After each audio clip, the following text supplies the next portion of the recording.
Good Friday afternoon to you, 4 o'clock time for Sports4CLE. Thanks for joining us. Hope your weekend is off to a good start. Browns wrapped up the Greenbrier portion of training camp today. They are on their way back to Cleveland. They will have a day off tomorrow and then practice Sunday in Berea. Deshaun Watson had a scheduled day off, as Mary Kay Cabot tweets. Was scheduled to be a day off, final day at Greenbrier. He will also have tomorrow off because the team has the day off.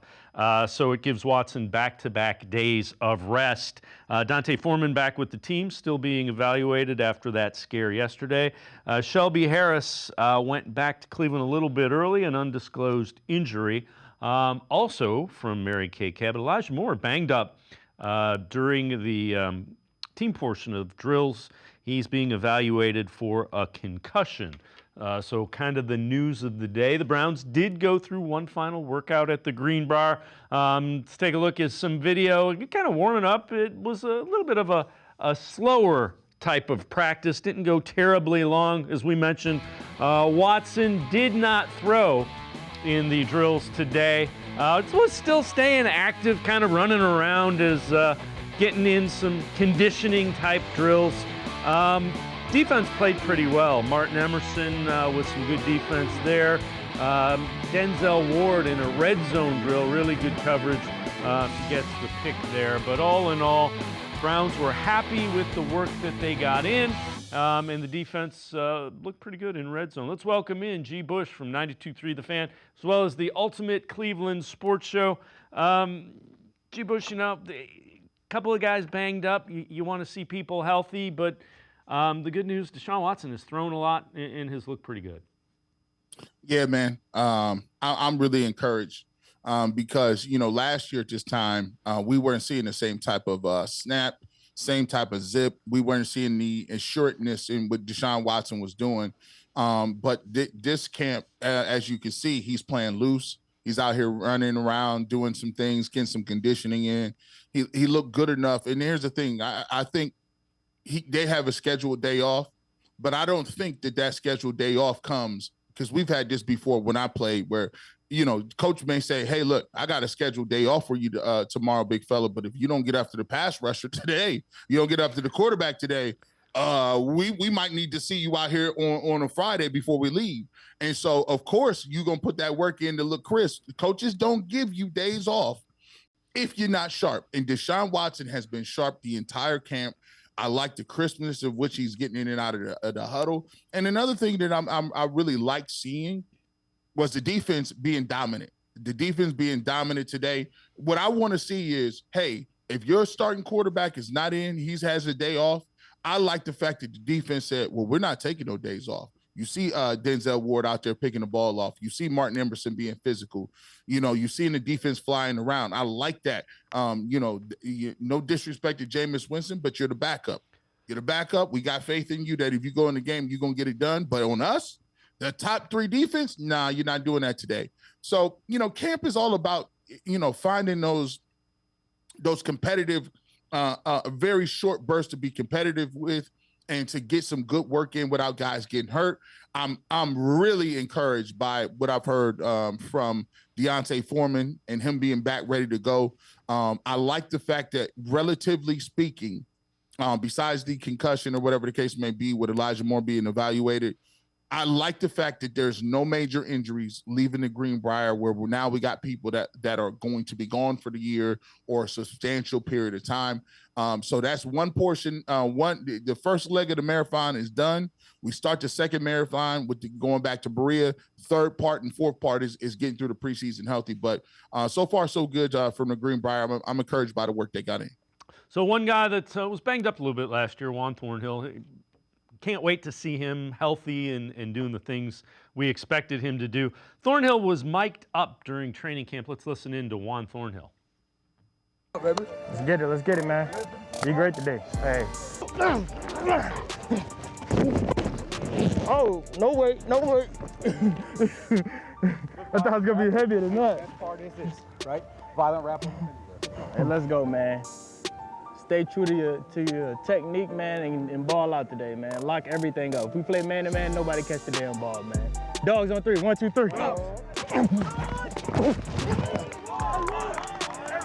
Not today. Not today. Oh. Nah, not today. First step. Oh my. Y'all ran into a backer. Do this. Y'all ran into a whole backer. What? Y'all ran into a whole backer. You in the end zone. They tell us to get outside. Y'all say outside leverage and then run a slant. What kind of shit is that? Outside, he didn't tell us to get outside leverage and y'all run a slant, bro. That's crazy. That is crazy work right there. Hey, let's compete now.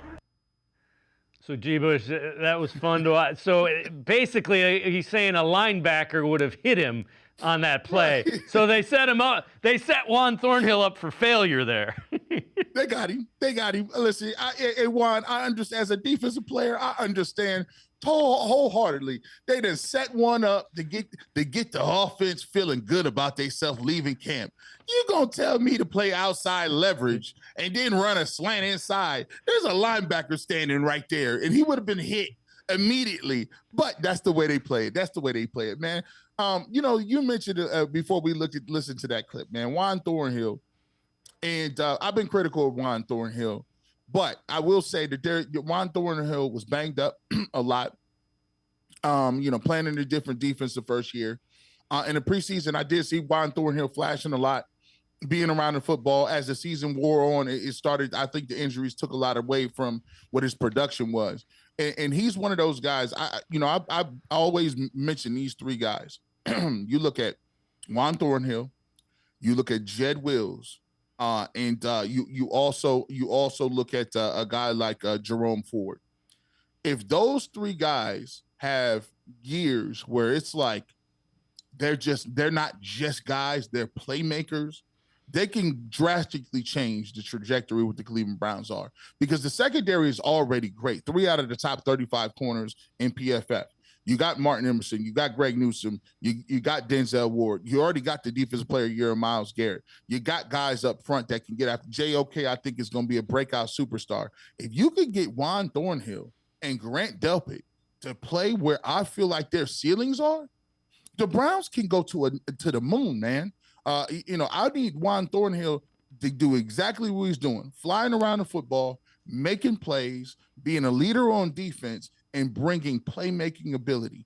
The one thing that you take a look at in this division, when you've taken a look at some of the safeties, look at Jesse Bates a couple of years ago with the Cincinnati Bengals. You look at Troy Polamalu with the Steelers. You look at Ed Reed with the Baltimore Ravens. Even you can go back to Rod Woodson and some of the other cases back in those days. When you got a playmaking safety in this division, it is very tough to beat.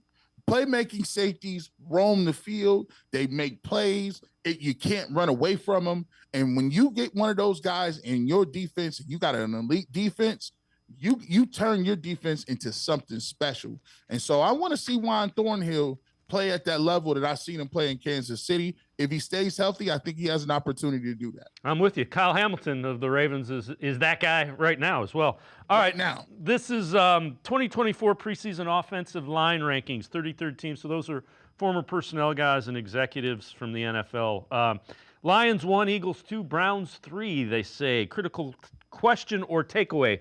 DeJuan Jones played well enough in place of injured Dak Conklin at right tackle last year, so the Browns are covered at that spot regardless. However, left tackle Jedrick Wills needs to elevate his performance to that of the guys around him. That's fair. And G. Bush, I think it's in there. It's just a matter of can it be consistently on the field for Jedrick Wills, and that's a question.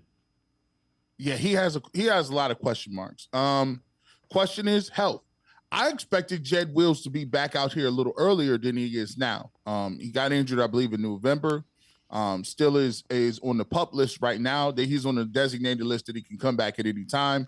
So that's one thing, the injuries, right? He's been banged up a little bit since he's been here. Second of all, is the motor, right? Are you playing whistle to whistle, finishing plays? One of the biggest things that you can do as a defensive lineman or an offensive lineman is finishing those plays. And 3, is the mental aspects of the game, knowing who you got, being able to pick up blitzes, being able to be a cohesive unit. You know, you see Wyatt Teller and Ethan Pochich and guys like that, Wyatt Teller, Batonio Pochich, those guys are together a lot, it seems. Seems those guys are always communicating, they're always doing something. We need to roll Jed Wills into that mix. We need the communication to be there. We need to see a commitment to finishing plays and being nasty to the end of the whistle. You know, that's the thing I want to see most, because you see the plays with Jed Wills. It's not that he's doing this every single time, but there are times where I need you to finish the play.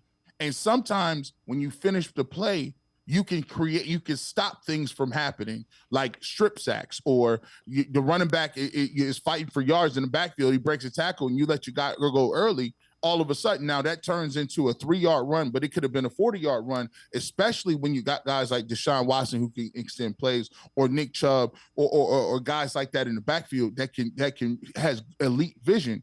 So for me, I think this is a year that Jed Wills is a career year for him, because, you know, I could see Jed Wills turning in a great year and getting a massive contract. You see what Tristan Wirfs just got. You know, he plays a premium position. He's a top 10 pick. I just need to see just different things to show the level of maturity in his game to continue on. And like I said, I just mentioned him before. He's one of the guys that if he plays, you know, up to a caliber standard, the Cleveland Browns could be very dangerous. Yeah, to your point, if he doesn't finish plays, it's going to get you're going to see it more often with Deshaun Watson as a quarterback. So without question. This is from the NFL Spin Zone. One bold prediction for every NFC North team 2024 Browns. Deshaun Watson still can't figure out this thing in 2024. Much different, sure. He's battled through some injuries during his Browns tenure. Proof is in the pudding, and the pudding is currently messy and expired. Browns have an excellent defense, so they should remain in the playoff mix all season in 2024. G. Bush, I'm kind of... If he's healthy, I think he puts up really big numbers. He hadn't been healthy. And you know, you miss 11 games with a suspension, you can say whatever you want about that. He hasn't been able to play consistent football and get into a rhythm. It's been play 2 games, be injured for 3. Play a couple of games, then you go out. He's still 8-4 as a starter. Yeah, look, this is going to be a great opportunity. And I told people like this, hey, I'm going to be a great, you know, when the Browns are good, I'm going to be a great Twitter follower, or the worst Twitter follower you've ever seen. Because I'm going to tell you right now, the victory laps, I'm not letting people off the hook, right? I'm not going to let you off the hook. Because here's the thing. We've heard these type of articles for what? I don't know, the last 3 years. So you saying, okay, you got me. No, I need to reiterate that. I need the same amount of victory laps as articles that were presented to me over and over again. Here's the reality of it, man. There are some of these people that are presenting. I watched the game last night of you know, the Hall of Fame game. Shout out to my great city of Canton, Ohio, for putting on a great Hall of Fame weekend, as always they do. I heard, you know, Aikman and Joe Buck, and I heard Troy Aikman say that Caleb Williams is going to throw, if he plays all the games, he's the starter, he's going to throw for over 4,000 yards. And, you know, I'm not going to begrudge, that's his opinion. It's Troy Aikman. He got a right to say that. But my thought process is this: why is it that in your mind, you can imagine a rookie who has never played ever in a team that drafted in the top 10 to even get him is going to throw for 4,000 yards, but you can't imagine a world in which Deshaun Watson plays 17 games and throws for 3,500? What? That's ridiculous. Of course, Deshaun Watson can throw for that. This come from a guy who's shown you this. He's been in the league and shown you the track record before that he's done it. And nothing has happened except for the fact that he's played for 11 games in a Browns jersey. It's the greatest. It's the most. I will say this: it is the most scrutinized 11 games that I've ever seen in my 40 some odd years of watching football. That this 11 game sample size is the the most heavily magnified 11 games I've ever seen. So if he plays 17 games, I fully think Deshaun Watson will have great numbers. He just will. Yeah, and you know what?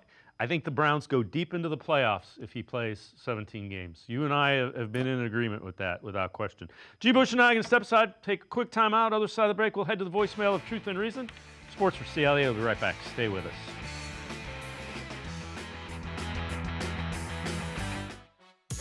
Moolah, greenback, snow, Skrilla, chips, bread and mold, cheddar, butter, lewd and scratch.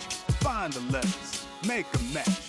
Lettuce, gravy, game on the back for $30. That's a wrap. There's many words for cash, no doubt, but there's only one $30 cash word. Check it out.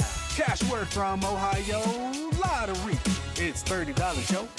Cash word, it's fun to go with millions in prizes, don't you know?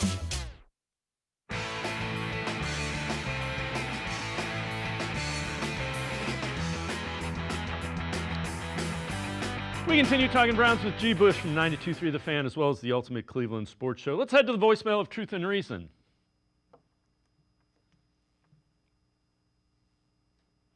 Hi, guys. Jim from Rochester. I happened to listen to the show yesterday. That's why I'm calling in.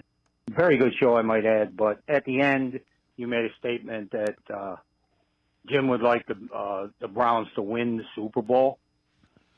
What am I, the only guy that wants them to win the Super Bowl? Listen, I'm going to go on record. I don't want them to win it. I would just like to see them show up there. And that is never going to happen with the Teflon coach.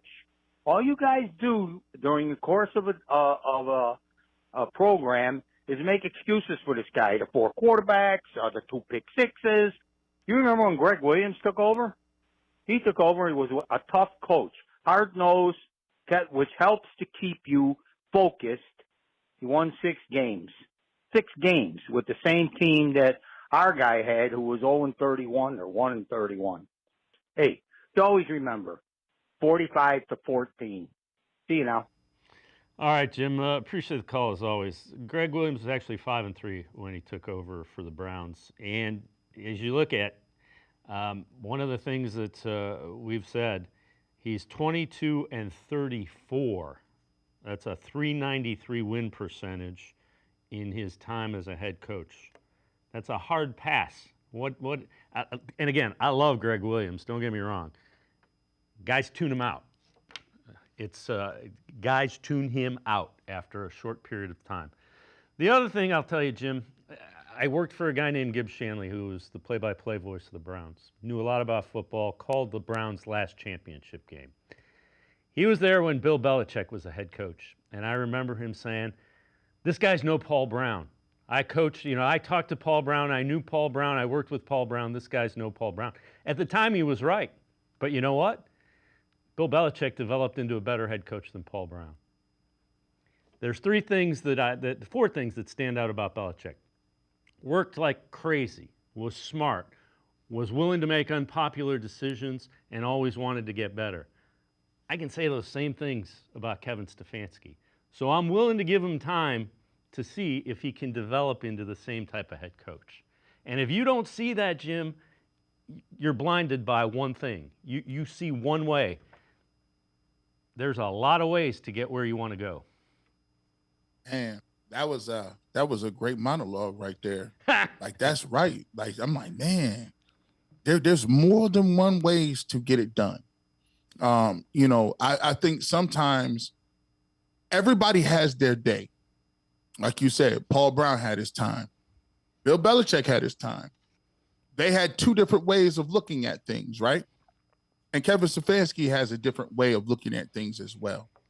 I think we are to a point where we're kind of we've been beat down a lot, and sometimes I just did a podcast as well talking about how we have to get back to the point where we all don't have to agree, but we can also be unified in one goal in one direction, and that is we want to see the Cleveland Browns win. Sometimes I turn on the radio and I turn on the television and I have to ask myself, I don't know if I'm in Cincinnati, Pittsburgh, or Baltimore or Cleveland. I don't know. I mean, it's okay to give people props and okay to celebrate people for their talents in other places. But at some point in time, why can't we get unified under a team that made the playoffs last year? Why can't we unify and rally our base under over with a coach that's won the coach of the year twice? Why can't we unify and solidify our base around a guy like Myles Garrett, who is the defense player of the year and all-time sack leader? Right now, we're living in a time where we don't know it yet, but it's a golden age for the Cleveland Browns, so to speak. I don't know very many people that are the type of people that Nick Chubb and Amari Cooper are. I don't know the type of talent that we have, like a Denzel Ward and a Myles Garrett, that are generational talents. I don't know, a group of individuals that have a guy like Jim Schwartz being there as well. And I'm going to say this too. I don't know a group of people in the ownership group that is willing to spend money hand over fist. I just watched the whole offseason where the Cavs won't go over the luxury tax. They're like, no. And it's Dan Gilbert we talking about. It's like, we are not going in the second tier of this apron. We talk about the Dolans all the time, not going far enough about going to solidify people. That has them spend money hand over fist. They rip contracts up and convert them to signing bonuses to make sure our window stays open. So for us, we can continue to live in the era of the woe is me and to count the names of the jerseys on the back and talk about Hugh Jackson and all this other stuff.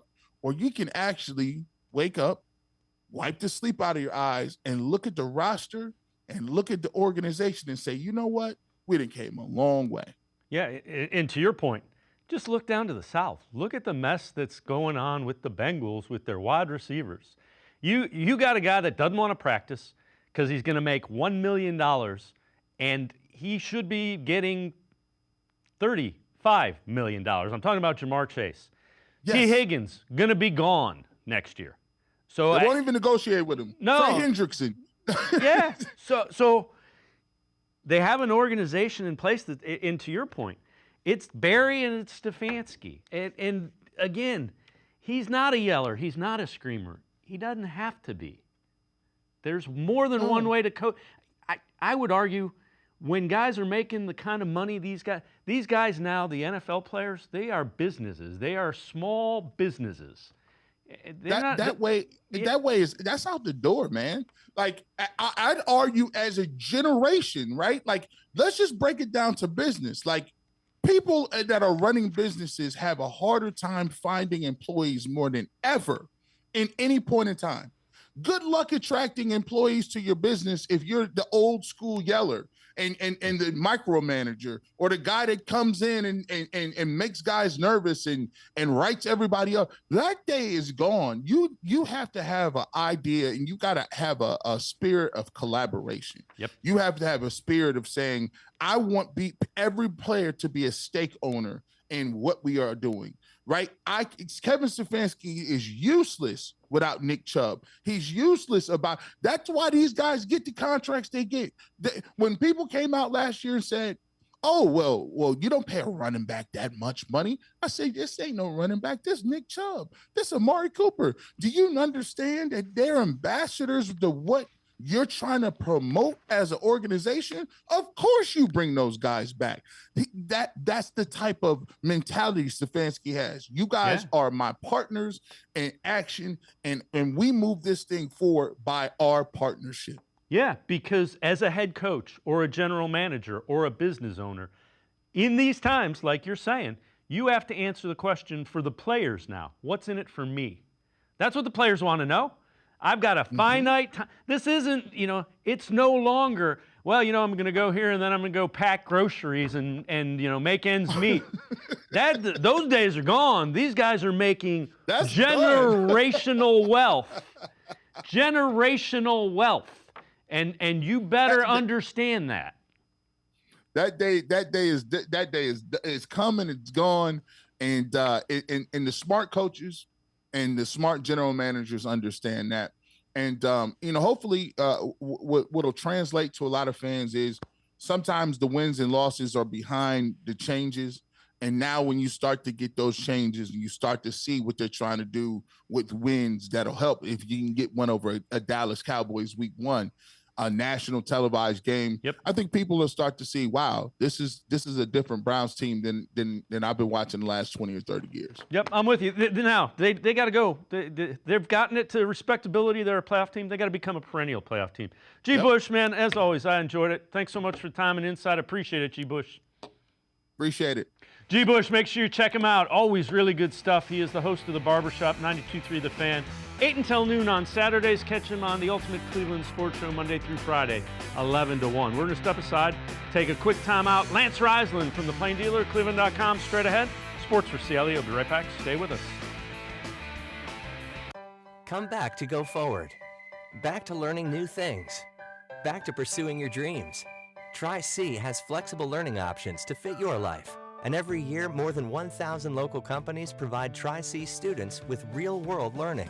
The right education can boost your lifetime earning power by hundreds of thousands of dollars. Start now with a college education you can afford. Tri-C, where futures begin.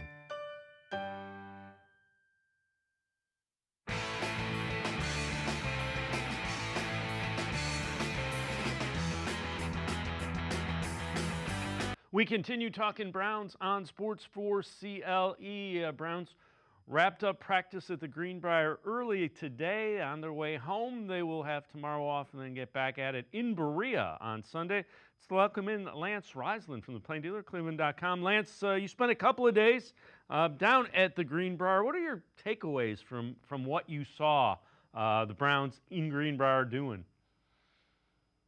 Well, more than the personnel or scheme or anything like that, there's a level of purpose for what they do. So, as a head coach that I was, and I got lucky to be a head coach and work for my father for all those years, they have a purpose for everything they do, every drill they do, where they eat dinner, how they talk, what they say, how they do things. That coupled with the fact that they're not really looking for a lot of starting positions. There's not a lot of positions up for grabs. There's a lot of depth up for grabs.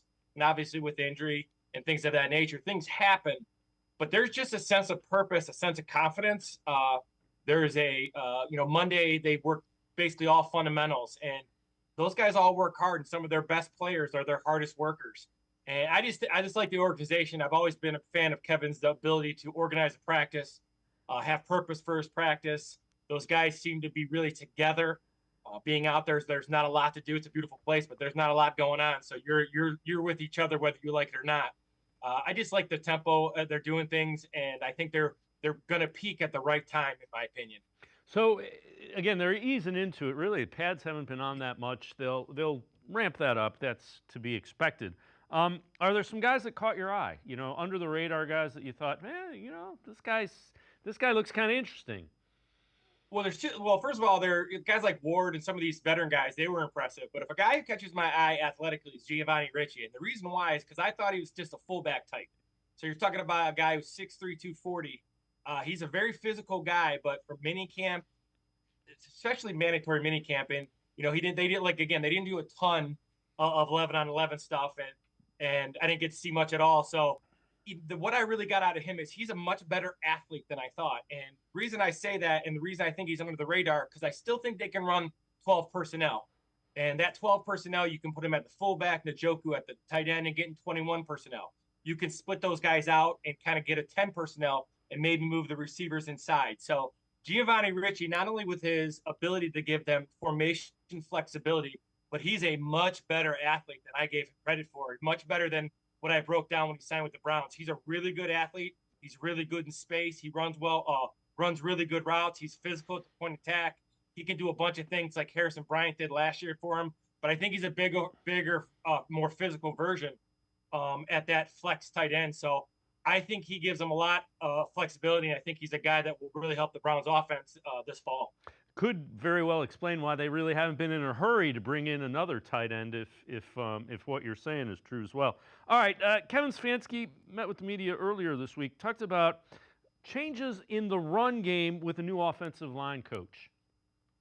I go back to February, March is when you have so many of those conversations and how you want to teach things. There are certain things that we've done here that will do exactly the same, and there's other things that maybe you tinker with and you add a little bit of nuance, and then there's things that we're going to implement and install that we haven't done. And I think that's the nature of year-to-year football, that you better be updating. But certainly when you bring in, like you mentioned, Andy and Roy with different backgrounds, specifically in the run game, there's obviously things that we'll do that are different, but I can't put a percentage on it.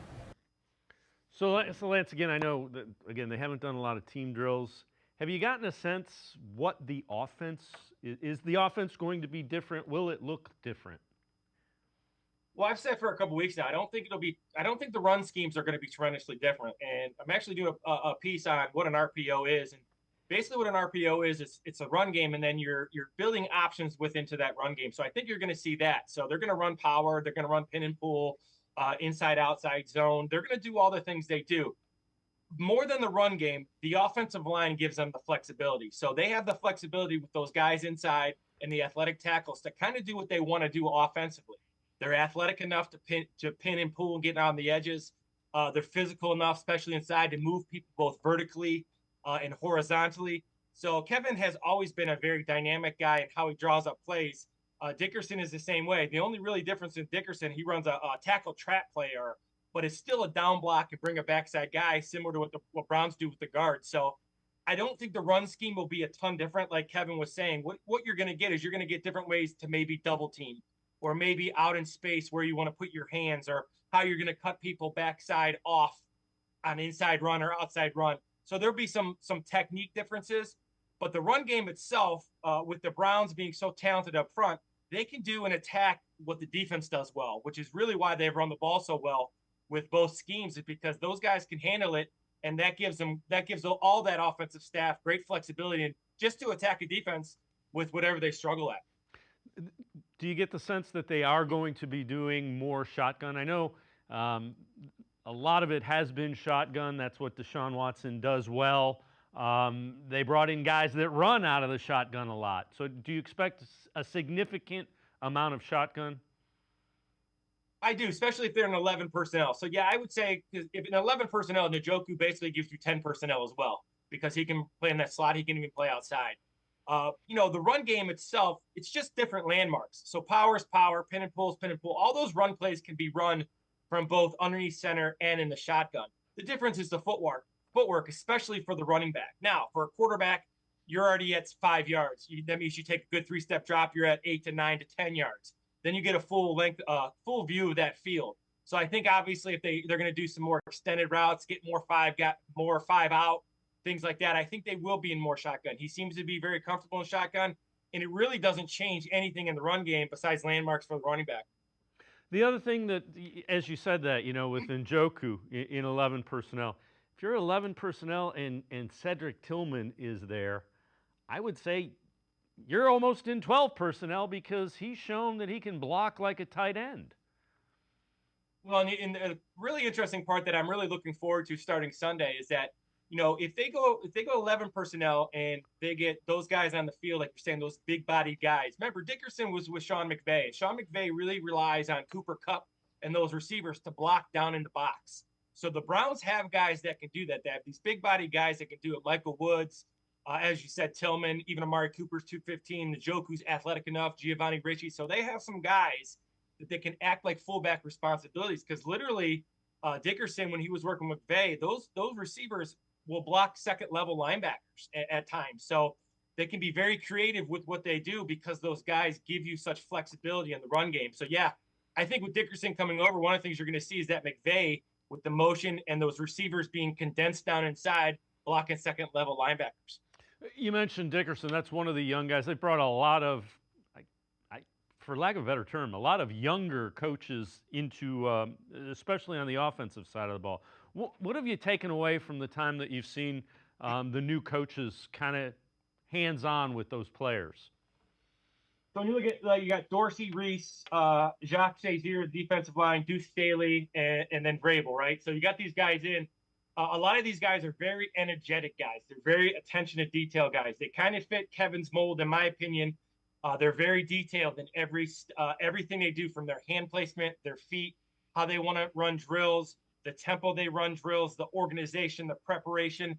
That meets Kevin's standard, which I think is Kevin is a lead at. The other thing they bring, though, is they bring a little bit of juice, right? So they get after it in practice. Deuce Staley does a lot of yelling and screaming. They're very emotional guys, too. So on a staff, I've always felt you have to have pieces, parts. Can't have all the same. You got to have guys who scream and yell. You got to have guys who are analytical. You got to have guys who stay calm. You need a mix of these guys because football is such a long season. And I think with Jacques Zazier, he's at attention. He's energetic. Same with Dickerson. Deuce Staley is a guy who's in those running backs. He's very positive, but he is, you better be moving playing for Deuce Staley. So I just think they have a good mix of what Kevin wants as a philosophy and then the energy that they bring.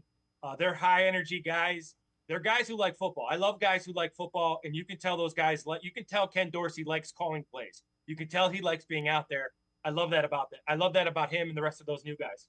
So one of the guys that was brought in that's a veteran, Jordan Hicks, linebacker, 10th year in the NFL, has had, I think it's 5 consecutive seasons of 100-plus tackles. Hicks talked about his role on the Browns and his impressions of this linebacking core that he's now a part of. It's one of the most athletic groups I've been a part of. Young, energetic, chippy, aggressive, right? Like everything you look in a linebacker group, that we have it. We just have to continue to build and lead and put it all together, every single day and just, to see how we grow. You talk about sharing your story and being that leader. Yeah. How would you describe the leadership style? Like local in that aspect, or do you show by example? I guess how would you describe that? Yeah, when I'm on the field, I'm energetic, right? I try to bring energy. I think at linebacker you have to. You gotta have energy. You gotta push. You gotta show that you're running to the ball every time. But off the field, it's a lot of big brother style, right? Being more of a mentor, leading by example, but also going out of your way to help somebody if you see something, right? And Lance, there's that word that you used again with the coaches, energy, and they've been the Browns and Andrew Berry have been very savvy in the veterans that they have brought in. Amari Cooper comes to mind. Now you got Jordan Hicks. A couple of the defensive linemen, the same thing. The thing I like about Jordan Hicks, there's a couple of reasons. First of all, he, again, another guy who's a ton more athletic than I thought he was. He's really good in drills. But more importantly, he brings, I think he's the green dot guy, right? He's the guy who's going to kind of keep that defense together. Now, what that does, takes a little pressure off JOK. Been around football for 40-plus years. There is very few guys I've seen move in space like JOK, the explosiveness. So he's a guy who now can focus, get away, maybe extend it a little outside the box and use that athleticism consistently. Tony Fields, Nathaniel Watson, all these new guys, everybody they got, there's Devin Bush. These guys are all super athletic. Hicks gives them the big brother, like he said. And I like what he said, and it's always a term that's used very negatively, and it doesn't have to be. The word chippy. If you've watched the Steelers this week, it's okay to be chippy. You have to protect your teammates, but being chippy to me tells me that you want to make plays and you want to practice hard and you want to do things right. I don't mean take cheap shots, and I don't mean do those things, but that's where the Browns defense, I think, even takes another step, where they get an attitude that they're angry that teams want to play them. Like my dad used to say, arrive at the ball and arrive angry. That's what I think Hicks does. He allowed these other guys to play chippy in a good way, because I think that's the next step for the Browns. They have to act like the Steelers and the Ravens, and the talent's all there, the hard work's all there, and now they got to have an attitude with it. Yeah, it's expecting to win. When you step on the field, we think we're better than you, and we're gonna go and show you why we're better than you. That's kind of what you're getting at with that definition of chippy. Oh, there's no question, right? So I've always said I'm not a big camp scuffle guy, but what camp scuffles do for me, if you see them, they're usually pretty harmless. It's just guys who've been battling each other for days with pads on. They both know what each other's moves are. They both know what the counter moves are. They've been going against the same guys for weeks now, and they start to get a little bit irritated. And that's a good thing, because that says you're both working really, really hard. So when I see those camp scuffles and people upset and pushing and shoving, and you don't want to hurt anybody, but it's okay to be emotional. Football's not a nice game. Football's in a very emotional, violent, collision-based sport. So you have to have that chippiness and that confidence to play at a high level. Lance Reisland and I are going to step aside, take a quick timeout. Other side of the break, film analysis video breakdown of some of the early things that are going on with the Browns camp out in Greenbrier. Sports for CLE. We'll be right back. Stay with us.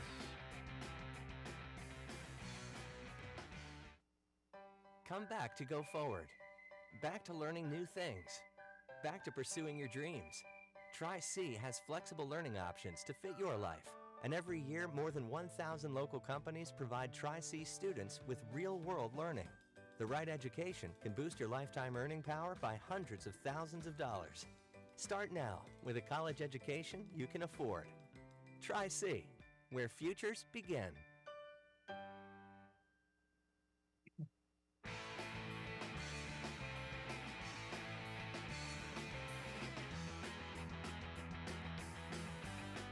We continue talking Browns with Lance Reisland from the Plain Dealer, cleveland.com. Time to take a little bit of a film breakdown, video analysis with Lance from the first couple days of camp out at the Greenbrier.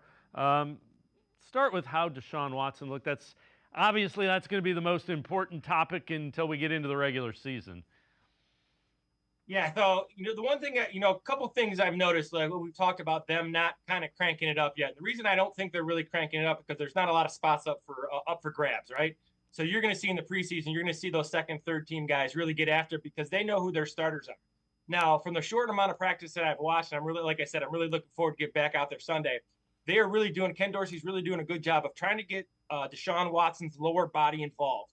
When you're an incredibly talented athlete and you have arm talent with, like a guy like Deshaun Watson, sometimes you don't need to use your lower body. But what that does, it'll save your arm and it saves you reps if you can get your whole body. So I've seen a lot of rotational stuff, a lot of torque stuff, the ability to get him to use that lower body so he can even generate more power when he throws the football. Yeah, and one of the things that we've said about Dorsey, he's an offensive mind, a really good offensive coordinator. He's probably a better quarterback coach. Here's the clip that you're talking about where you're looking at that lower half. So constantly working these drills, these partner drills, and this is just a drill you're going to work and we're going to flipping your hips and driving the ball. And what I saw from Deshaun is getting his left shoulder, his left hip and shoulder, and really rotating to the other side, so that right shoulder and right hip. And not only is Ken Dorsey a really, really good quarterback coach, but he also played at a very high level. And there are a lot of really good coaches who don't play at a high level, but sometimes, especially at position coach, it helps because Dorsey has seen all this stuff. And Dorsey's a guy who had to use all his tools, was not a super athlete. So he knows how to maximize your lower body and how to maximize your rotation and all these drills that he's doing constantly on all those guys about getting your hips to the target, stepping outside your target, following through, basically using your entire body on throws. I think it's really going to be helpful, especially when Deshaun's in the pocket, being fundamentally sound, never to miss a throw that he should make. Yeah, and to your point, the guys that are super athletic don't have to do a lot of the little things well to be successful. Guys like Ken Dorsey, you got to do every little thing well to play at the level that he played at collegiately with the U, if you will. The other thing that this next clip is going to show, running backs look like they're going to be involved in this passing game quite a bit.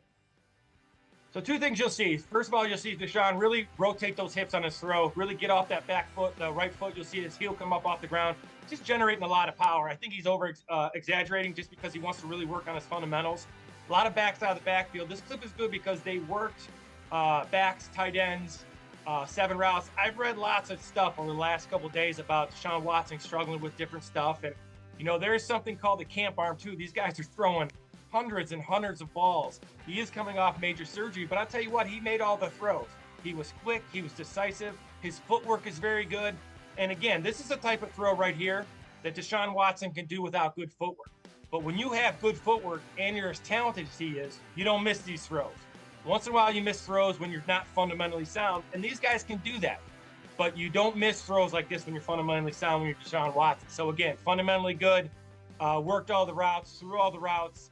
I've seen a big progression out of him since mandatory minicamp in amount of throws, velocity of throws, and depth of throws. The other thing is he's done back-to-back days. At some point, they're going to rest him because that's going to be part of the plan, and people shouldn't freak out if Deshaun Watson doesn't throw on a specific day because there is a plan to it. But he has been throwing every day pretty much that they've been practicing, so that's also good to see without question. This next clip, we keep hearing good things about Cedric Tillman. So Cedric Tillman came into camp long, looks in great shape, physically fit. He's 6'3", he's pushing 220. Here he runs a vertical route. So a couple things. Once again, Deshaun Watson's on time with the ball. Here's the vertical throw everybody wants to see. I'm not really as impressed with the vertical throw as I am with the accuracy and anticipation. These are throws he can make without question. The arm strength really comes in those chunk plays from 20 to 25 yards. So this is great anticipation, great accuracy, great catch by Tillman. Again, Deshaun Watson's on the right path. They are building towards September 8th. And, as I've said many times with all coaches and the Browns coaches as well, you don't really have to like the plan, but the Browns have a plan for everything they do. And that's the key. It's not if you like the plan, it's the fact that they have it. And that's what I love about this offensive staff, these guys. I think Cedric Tillman could be a guy who can make some plays, big, long, fast, could be a red zone guy right away.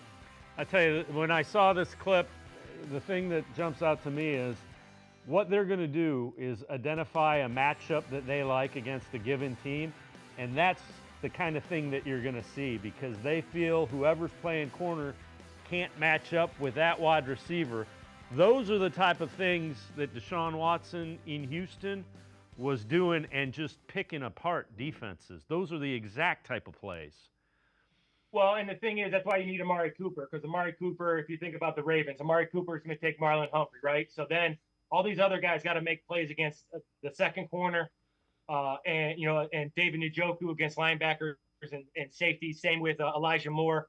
Then you get Ced Tillman in the red zone. You got all these guys, Jerry Jeudy, who I think has a tremendous skill set, just hasn't shown it yet. So having Cooper back is that one. I always like to say having that alpha back at the one receiver allows all the rest of these guys to find matchups. And Ken Dorsey does a great job of that. Obviously, Deshaun Watson's a very high-level processor. He understands. He's not out there. He's just not an athlete. Deshaun Watson understands the game of football and processes information. And Browns can create some matchup issues if these guys can come along. So you mentioned Cooper. This next clip is Cooper connecting with Watson. That connections looked pretty good all early camp. So, another thing here. So it's just a rhythm throw, timing throw. These are the things. The reason I like this clip is that this is why you have to practice as a football player. And I understand people need rests and I injuries and all that things are. But if you want to know what practice does, it allows you to work this one-step fade in the red zone with Amari Cooper, Tillman, all these big guys who are going to have matchups they can win, right? And that's against Martin Emerson, who's a long guy. So the Browns have as good a corners as any. So these receivers and the quarterbacks, that's why they all need to work as much as they can. This is the type of play, the timing. Where is Cooper going to be? Where does he want the ball? How fast is he? What's his move off the line of scrimmage? These are all things you iron out during camp. And every receiver is different. Every quarterback's different. That's why you need the reps. This is a really good timing throw down in the red zone. So that's Cooper again making a pretty nice catch. Might have been pass interference, but if it doesn't get called, it's okay. When you look at camp, the other thing that I know you always harp on is fundamentals. So take us through this next clip. Well, first day, it was probably a boring practice just for about everybody there, and I understand why. They did all this stuff. There was no team. There was no 7-on-7. It was all fundamentals. It was great to watch. And if you watch a Jim Schwartz defense or a Kevin Stefanski offense, they're a fundamentally sound team who rarely beats themselves by blown assignments. And what I mean by that is everybody in football gets beat. And if you know who you have, and on that particular play, that guy beat you, well, okay, that happens in football, happens to everybody. But it's the blown assignments and the poor technique and the poor fundamentals, things that you're able to control. Obviously a coaching analogy everybody says is control the controllables. And the Browns do. And this day they worked all fundamentals. So this is Denzel Ward working, rerouting, working his quick hands, and then at the end of the drill, coach would scream, find it, and he's turning his head looking for the football. Over and over they work these type of drills. Very, very impressive. Yep, and again, those are cornerbacks going against cornerbacks, but it's hand fighting and those kind of things Another one, and this time it's Juan Thornhill working on fundamentals. The two things here, right? They're working on driving the ball, distractions. Another side note is here. And obviously, most NFL teams are doing this, but the Browns do a great job of involving multiple drills within to one. This is why the Browns don't have to practice for 3.5 hours, because they do 3 drills in one. So Thornhill's going to work on driving to the ball. He's going to work on being distracted. Then he's going to work at catch and cut. Now, a couple things with this being Thornhill. Obviously, Thornhill had a very bad calf last year that really prevented him from running the alley, covering ground, being the guy down in the box or in the safety that really made him special in Kansas City. You can see here he's driving off that calf pretty well. He did both sides very, very well. I think Juan Thornhill could have a big year at that free safety. Again, a guy who's very energetic. He brings lots of swagger, if that's the term they like to use. But he's a very elite athlete with explosion that I think can really help the Browns. And he didn't get a chance to show that very much last year, and I think he will this fall. Yeah, I would agree. I'm very anxious to see Juan Thornhill playing free safety back at that center field position at 100%. Lance Reisland, is always great stuff. Appreciate the time and the insight. Thanks very much, Lance. As always, thanks for having me. Lance Reisland, make sure you check him out. Always really good film breakdown, video analysis. Check him out, cleveland.com, as well as The Plain Dealer. We're going to step aside, take one more time out. Sports for CLE. I'll be right back. Stay with us. The Ohio Lottery Partners in Education program is dedicated to recognizing exceptional students, teachers, and schools throughout Ohio. Scan the QR code on screen to nominate students and teachers as Academic All-Stars and Teachers of the Month. They must be currently enrolled or teach in grades K through 12. Is your K through 12 school developing students' literacy skills to achieve success in reading? If so, you can nominate your school for the School of the Year. Students can win $100, teachers can win $500, and schools can win $2,500. Scan the QR code, fill out the forms, and nominate deserving students, teachers, and schools today. The Ohio Lottery Partners in Education program takes pride in honoring exceptional students, teachers, and schools across Ohio. Submit your nomination today. It's fun, fast, and free.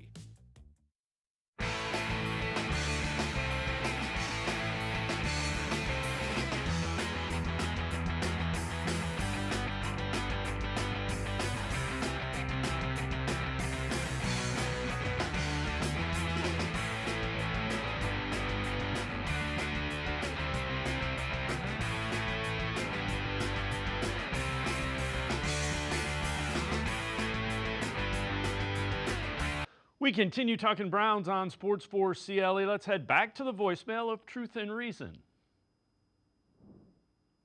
Hi, this is Rico. In my opinion, this upcoming season has to be when Watson finally gives this organization a positive return on their massive investment they put into him. All the backlash the organization received when they acquired his services. I mean, I hate to say it, but not even an injury is going to deter me from admitting that this was a massive failure if he doesn't produce. I know I'm just some random fan, but I've been defending him since day one. And I just want to be right. This 2025 season is when, in my opinion, Watson will take this organization and fan base to new heights we've rarely seen in the modern era. Thanks. Go Browns. As always, appreciate all of the voicemails. Let's welcome in John Macri from Pro Football Focus, co-host, PFF Fantasy Football Podcast. John, you can understand the fan base's their desire for Watson to deliver. I will say, remember, they weren't the only team that went after him. There were, I believe it was 12. Yeah. But yeah, I mean, I guess the way I look at it is a little different. I'd rather they swing for the fences than not. Yeah, I mean, that's kind of a good way to look at it too, because obviously being such an important position. But it's funny, you know, I wrote up an article this week for PFF.com, and it's fantasy related, but it does kind of relate to this conversation, because I was talking about three potential dark horse fantasy QB1s for this season. And Watson made that list as kind of my long shot for the three. But for me, like, he wouldn't have made that list if I didn't think he was capable of bouncing back in a big way, right? Because we've absolutely seen it from him where he was a top 10 quarterback in the league. And, it feels like long ago, but for a 29-year-old quarterback, that's still an ability that's well within reach of getting back to again. And for him, I think there's a lot of different ways that he can achieve that, right? We've seen the high end passing ability, and as much as that's dipped, we'd love a bounce back there, but he also brings a level of like dynamism as a dual threat quarterback as well, where his tendency to run and what he could potentially provide as a runner hasn't really changed all that much from those elite seasons in Houston. And we also know there's a lot of potential in this Browns offense under Kevin Stefanski and with the pieces they have in place, which includes Amari Cooper, David Njoku, a top 5 offensive line that was missing both starting offensive tackles last year for much of the season. And then we'll see how healthy Nick Chubb is as well. But there's a lot of ways that he could find success this season. Obviously, first and foremost, he'll have to stay healthy and play the full season. But as far as things that are within his control, there's a lot of potential here still for Watson and the Browns on this offense. When you look at Watson and what he did well when he was with Houston and made it to those Pro Bowl, what kind of here's where I'm going with this. They get Ken Dorsey, who has coached mobile quarterbacks.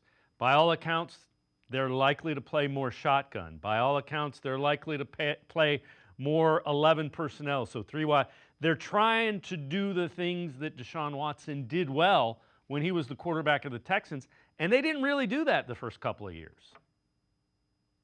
Yeah, that's the thing. It's kind of getting back to, his style of football as opposed to, trying to fit him in an offense where maybe he isn't the best fit. So they're still figuring that out, right? And they've only had, 12 games, I think, over the past 2 years to try to figure that out. So it's not really enough time. So, that's not even a full season combined. So getting another off season here and yeah, looking at those types of things, like you said, working out a shotgun and stuff like that makes a difference in being able to fit in and gel with the offense and gel with the coaching staff and everything that they want him to do. So it's a matter of time. I think, I think they all the pieces are kind of there for him. It's just a matter of putting it all together and they've invested in him and they're doing everything they can to make it happen. So this is from Sharp Football Analysis, NFC preseason power rankings. They go 49ers 1, Chiefs 2, Lions 3, Ravens 4, Bengals 5, Cowboys 10, Jets 11, Dolphins 12. They have the Browns at 13. We know how good Deshaun Watson can be. He has not been that thus far in Cleveland outside of him. Roster is ready to compete with the top teams in the division, especially if change of scenery is the cure for Jerry Jeudy's struggles and Nick Chubb can come back healthy. Again, if you're looking at the entire roster, 13's awfully low. I think even if it's Jameis Winston, I think they're better than the 13th overall team. I mean, I just do. Yeah. Yeah, I kind of get where the ranking comes from, but I'm with you. I think I'd put them a little bit higher as well. Like, I think, those question marks around the offenses maybe why they get pushed outside the top 10, but like we just touched on it, right? There's question marks with Watson in the offense, but there's also a lot of untapped potential there as well. And yeah, it starts with Watson, but like they said in the article, Jerry Jeudy, Elijah Moore, those are 2 highly considered prospects coming out of college that haven't quite put it together yet in the NFL. There's a chance that new roles and usage under Stefanski and company, that can change there. Obviously, health of Nick Chubb again. I love what David Njoku brings as an all-around tight end and receiving threat, but yeah, the strength of the defense, is the main thing, and it starts with Myles Garrett. I think that alone can definitely put them in the top 10, and pieces that weren't fully healthy last year too, like missed time. Denzel Ward, Grant Delpit being some big keys in the secondary, but then they bring in a leader at linebacker in Jordan Hicks. You got Zadarius Smith back. At defensive line is going to be nasty again. So there's so much to like here. Like it's why I like coming on here and talking with you guys, because that defense specifically is just so fun. It's a great unit. Yeah, I mean, think about it. They're ranked among the top defensive lines and among the best secondaries. If you have those two, in between, you can kind of cover with a strong front seven or front five and a strong back half. This is also kind of interesting. So this is done by the Athletic. Who's the next Hall of Famer for every NFL team? For the Browns, they go Myles Garrett. It's possible it could be Joel Bitonio, but it's difficult for guards to get in the Hall of Fame. Bitonio has an impressive resume, but there are several guards with similar resumes already in the queue, including Jahari Evans. The other one that I think you also consider in that is Nick Chubb. If Nick Chubb comes back, I mean his yards per carry are better than Jim Brown. So if he comes back and can put together another 3 or 4 really good years, I think he's another guy that could be in the Hall of Fame as well. Just as somebody that's kind of removed from Cleveland, when you look at guys that you think could be wearing a gold jacket, who are they? Yeah, I think Bitonio, yeah, that's a good call.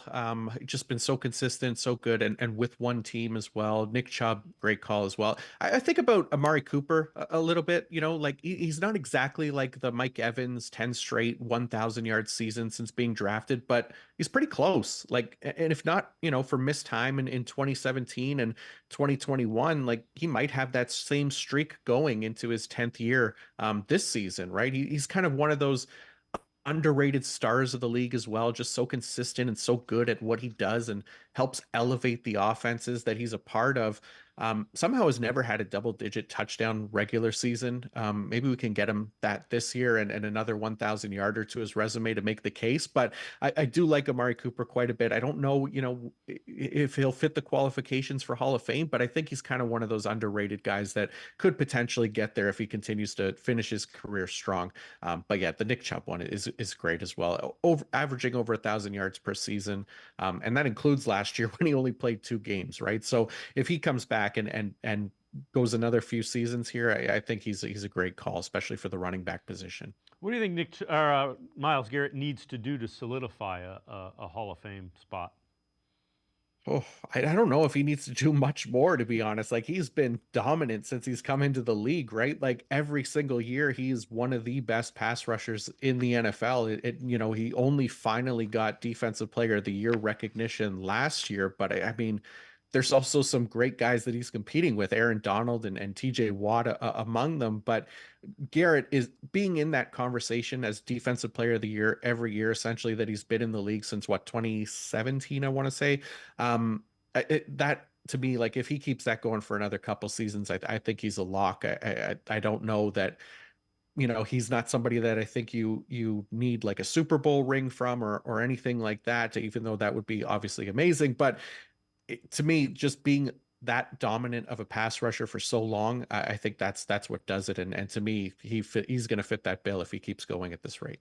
John Macri from Pro Football Focus, as always, great stuff. Appreciate the time and the insight. Thanks very much, John. No, thanks for having me. John Macri, make sure you check him out, Pro Football Focus. He is also the co-host of the PFF Fantasy Football Podcast. It's going to do it for this edition of Sports for CLE. We will see you back here Monday at 4 o'clock. Have a great night, a great weekend, and we will see you Monday at 4 on Sports for CLE.